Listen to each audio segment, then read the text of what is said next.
जरा ध्यान से सुनिए।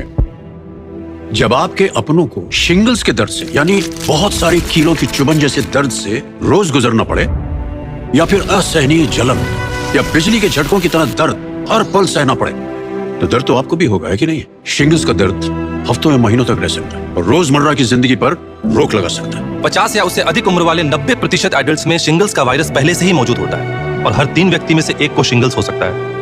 पर अब वैक्सीनेशन द्वारा अपनों को शिंगल्स से बचाना संभव है। सुना आपने?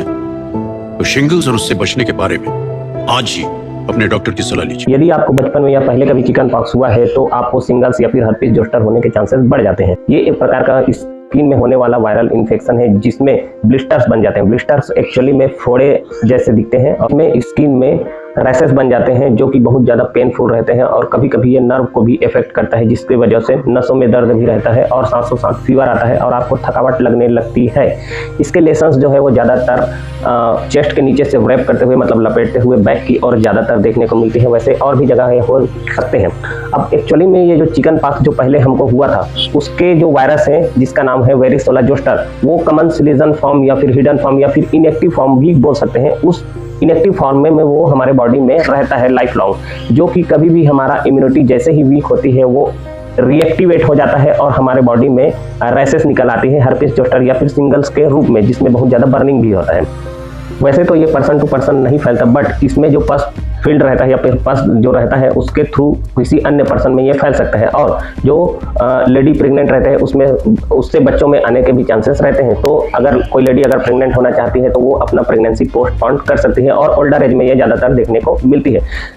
समटाइम्स कभी कभी क्या होता है कि ये जो आंखों के अराउंड में ये हर्पीस या फिर सिंगल्स हो जाते हैं जिससे कि ब्लाइंडनेस के चांसेस बढ़ जाते हैं, मतलब आपको आंखों से दिखाई देना बंद हो जाता है या फिर कम हो जाता है। ब्लिस्टर्स के ओपन होने से स्किन में ओपन वुंड बन जाते हैं जिसमें इचिंग होने लगती है और सेकेंडरी इन्फेक्शन होने के चांसेस भी रहते हैं। इसके प्रिवेंशन के कुछ उपाय हैं जो आप कर सकते हैं, जैसे कि जिंक कंपाउंड सब्सटेंस का यूज़ करें खाने पीने के लिए या फिर मेडिसिन भी आते हैं इसके, जिससे आपकी इम्यूनिटी स्ट्रांग रहेगी और आपको ये होने के चांसेस कम हो जाते हैं।